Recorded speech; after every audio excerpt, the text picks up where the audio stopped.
नमस्कार, capital TV Uttar Pradesh देख रहे हैं आप। आपके साथ मैं हूं बबीता।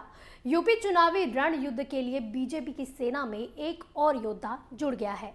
यह योद्धा राजनीति से दूर है, रियल लाइफ योद्धा है, जिन्होंने इस महारण में बीजेपी की तरफ से युद्ध लड़ने का फैसला लिया है।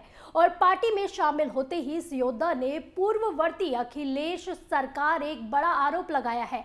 आखिर कौन है ये योद्धा और पूर्ववर्ती इन्होंने अखिलेश सरकार पर क्या कुछ आरोप लगाए हैं, जानने के लिए देखिए हमारी ये रिपोर्ट। इनकलाब मूवी देखी है आपने।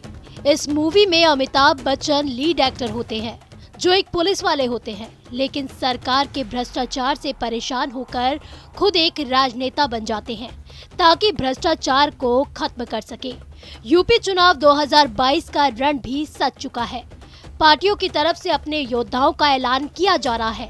इस महारण में योगी सरकार के कार्य से प्रभावित होकर कानपुर के पुलिस कमिश्नर रहे और यूपी एटीएस के आईजी रहे अस्मी अरुण ने रविवार को बीजेपी ज्वाइन कर ली है।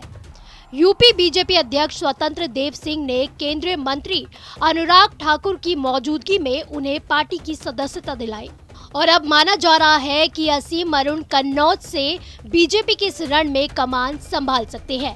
आपको बता दें कि अरुण कन्नौज के ही रहने वाले हैं और इस क्षेत्र में उन्होंने अपनी एक अलग ही पहचान बना रखी है। अब चुनावी मैदान में वो उसी पहचान और अनुभव का पूरा लाभ उठाना चाहते हैं। बीजेपी ज्वाइन करने के बाद असीम अरुण ने योगी सरकार को लेकर एक बड़ा बयान दिया है। ये बयान ये बताने के लिए काफी है कि अगर आप गुंडे अपराधी हैं तो योगी सरकार में आपका जेल जाना तय है।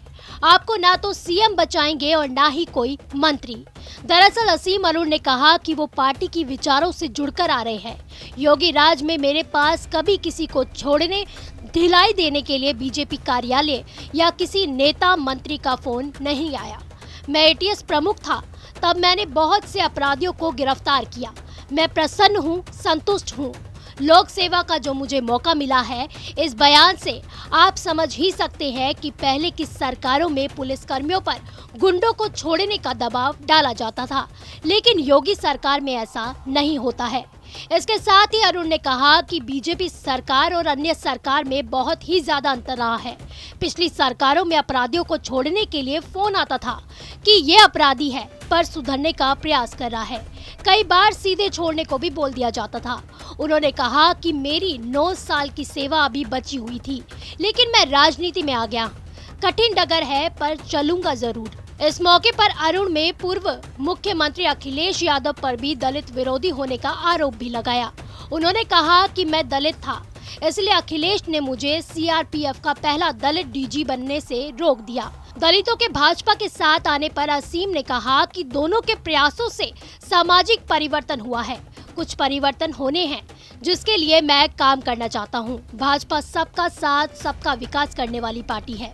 बहरहाल असीम अरुण को इस रण में बीजेपी कौन से क्षेत्र से नेतृत्व करने का जिम्मा देती है, ये तो अब आने वाला ही वक्त बताएगा। लेकिन चंद्रशेखर आजाद के बाद एक और व्यक्ति, वो भी एक आईपीएस, ने अखिलेश यादव पर दलित विरोधी होने का आरोप लगाया है। ऐसे में देखने वाली बात ये होगी कि आखिर अखिलेश अपने पर लगे इन आरोपों को कैसे नकारते हैं। कैपिटल टीवी उत्तर प्रदेश में फिलहाल के लिए बस इतना ही। यूपी की तमाम बड़ी खबरों के लिए आप देखते रहिए कैपिटल टीवी उत्तर प्रदेश। नमस्कार।